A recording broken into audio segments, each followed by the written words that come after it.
Bonjour et bienvenue sur le podcast For Me Talks.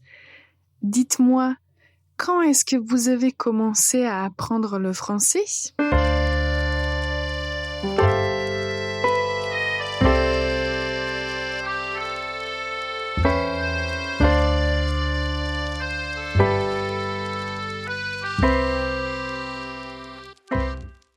Bonjour et bienvenue sur le podcast For Me Talks. C'est un podcast qui est dédié aux apprenants de la langue française et aujourd'hui, en fait, c'est le 100e épisode du podcast. Pour les personnes qui nous écoutent pour la première fois, peut-être qu'il y a des personnes qui nous écoutent pour la première fois, ce podcast est vraiment dédié à tous les apprenants qui veulent tout d'abord améliorer la compréhension orale ainsi que tous les autres aspects de la langue française.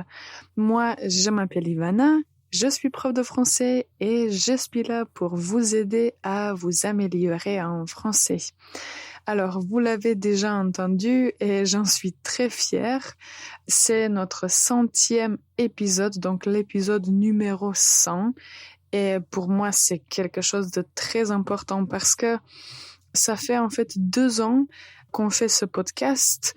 Et au début, en fait, je voulais faire le podcast, mais je n'étais pas très sûre que c'était une bonne chose à faire. Et heureusement, à l'époque, j'avais les personnes autour de moi qui croyaient en ce projet et je les remercie beaucoup. Surtout, je remercie Doug qui a commencé à faire des podcasts avec moi. Merci beaucoup.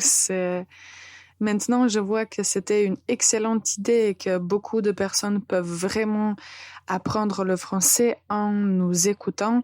Et je dois aussi remercier mon éditrice Marine qui fait un excellent travail. Merci beaucoup d'être avec moi, Marine. C'est un plaisir de travailler avec toi. Et il ne faut pas couper cette partie.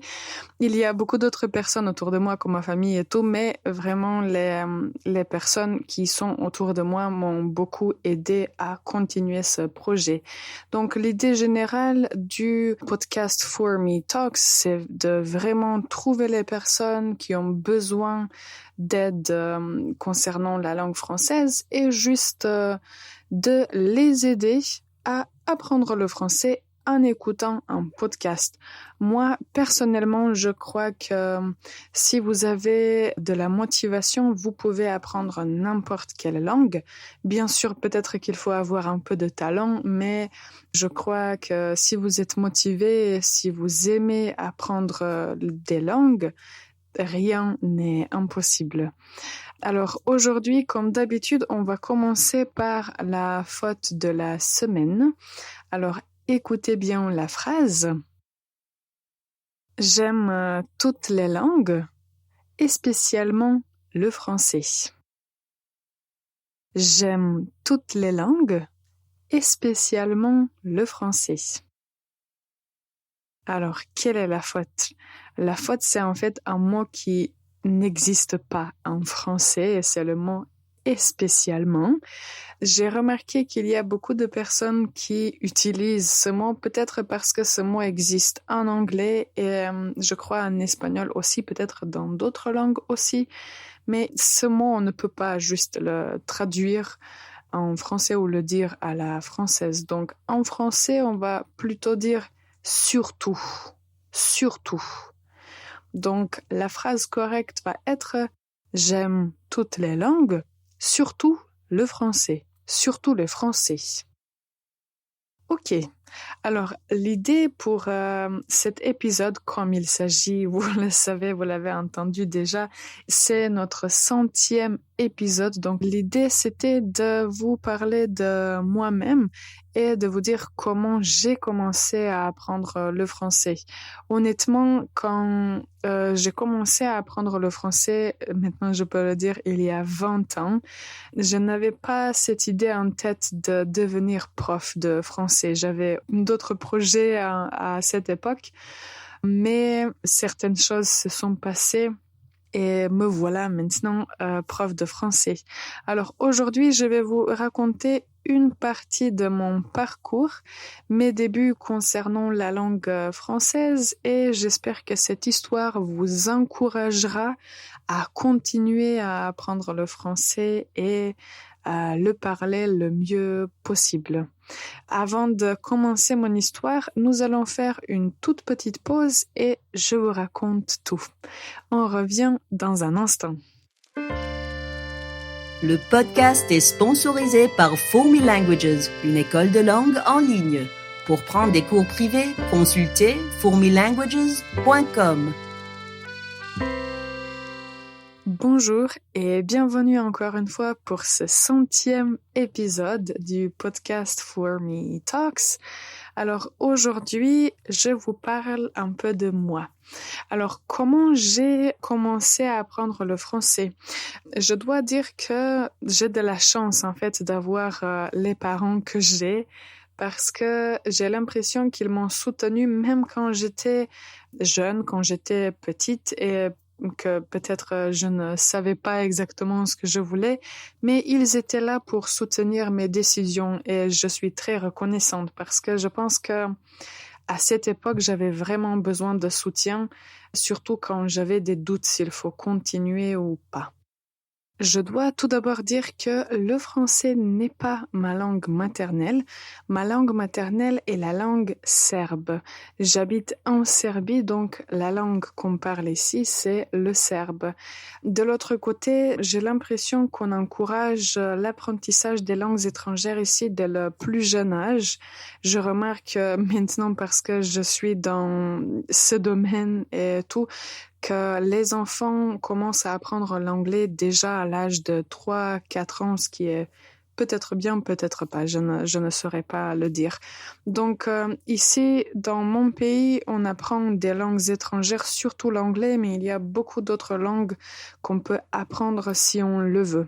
Alors à l'époque, tout d'abord, j'avais 12 ans et j'étais au collège. Au collège, j'apprenais l'anglais. Mais à cette époque-là, je savais que je voulais m'inscrire au lycée et le lycée dans ma ville était un lycée où on apprenait pas seulement l'anglais, mais on pouvait choisir entre le russe et le français. Et moi, je voulais apprendre le français parce que après, il y avait une opportunité de voyager en France et de faire connaissance avec des élèves français, et ça m'a beaucoup attirée à l'époque. Donc, j'avais 12 ans, le lycée ici commence à 15 ans et j'avais déjà un projet. Et donc, on a parlé avec mes parents.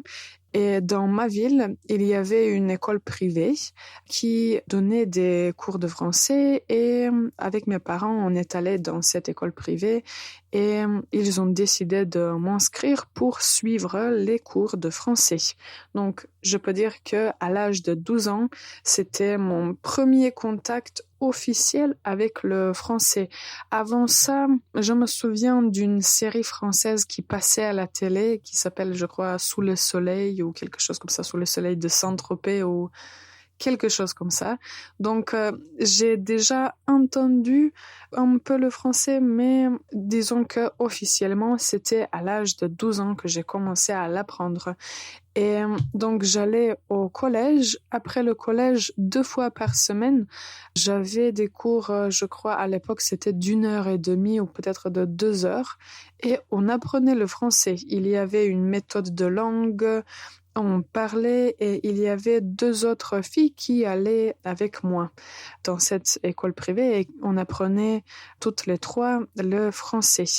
Et ça s'est passé pendant les 3 années suivantes. Donc pendant 3 ans, j'ai appris le français pour pouvoir, disons, pour pouvoir avoir des bases au moment où j'entre au lycée. Et donc, pour moi, c'était une bonne expérience parce que j'ai appris le français Et à la fin de chaque année scolaire, parce on avait des cours d'octobre jusqu'au juin, et après il y avait un examen final, il fallait apprendre, se préparer. Donc moi aussi, j'ai dû apprendre toutes les règles, beaucoup de vocabulaire et tout pour passer cet examen. Alors, après ces 3 ans d'études dans cette école privée, quand je suis entrée au lycée, vraiment, c'était très facile de suivre les cours de français. Bien sûr, comme vous pouvez le voir, j'ai choisi le français pour le lycée. Et mon lycée, avait une collaboration avec une école française qui se trouve à Clermont-Ferrand. Et cette école existe encore et j'ai de très belles expériences. Donc, mon lycée avait un programme pour passer à peu près 1 semaine dans une famille française, mais pour pouvoir aller en France et juste passer du temps dans une famille française, il fallait passer un test.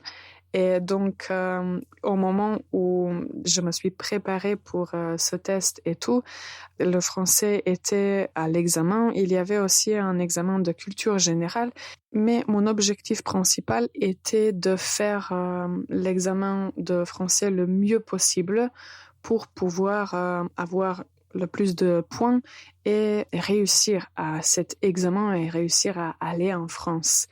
Et vous pouvez le deviner, je ne me souviens pas exactement combien de points j'ai eu, mais quand je suis rentrée chez moi, j'ai dit à mon père, je ne suis pas sûre si je vais passer l'examen.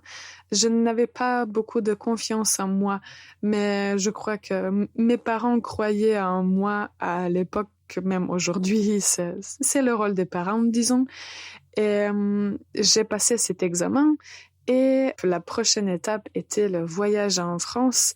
Et à mon opinion, je crois que c'est ce voyage qui a changé tout pour moi parce que j'avais d'autres idées. Qu'est-ce que je voulais être quand je finis le lycée et tout ça. Mais après ce voyage en France, je pense que quelque chose s'est passé. Il y a eu un déclic et j'ai décidé en fait d'étudier pour devenir prof de français. Donc ça, ce sont mes débuts au collège. Je voulais apprendre le français pour entrer au lycée, pour voyager en France. Et une fois le voyage fait, je me suis rendu compte qu'il y avait un objectif plus grand qu'un voyage en France. Et vraiment, cette expérience juste de parler français avec d'autres personnes, pour moi, à cette époque-là, c'était quelque chose d'incroyable. Même aujourd'hui, quand je parle avec d'autres personnes qui parlent français, pour moi, juste parce que j'aime beaucoup le français, c'est vraiment une expérience qui est toujours intéressante pour moi, même après 20 ans d'études de français. J'espère que vous avez compris mon parcours. Pour moi, c'est en fait un peu difficile d'en parler, pas parce que ça fait très longtemps, mais juste parce que c'est quelque chose de très personnel et peut-être que c'est la première fois que j'ai raconté cette partie de l'histoire. Alors, dites-moi ce que vous en pensez et j'aimerais bien entendre les idées et les raisons pour lesquelles vous avez commencé à apprendre le français. Donc, n'hésitez pas à nous écrire et nous dire comment vous avez commencé à apprendre le français. En tout cas, ce que je peux dire après 20 ans d'études de français, c'est une langue qui est très vivante, qui est très belle. Et ce qui est excellent, c'est qu'il y a toujours des choses à apprendre et j'espère qu'on y arrivera ensemble avec ce podcast. Je remercie tous les auditeurs qui nous écoutent régulièrement. C'est très important pour nous. Et si vous avez le temps de mettre un pouce en l'air, de noter notre podcast, ce serait super. Merci beaucoup d'avoir écouté mon histoire. Bonne journée et à très bientôt.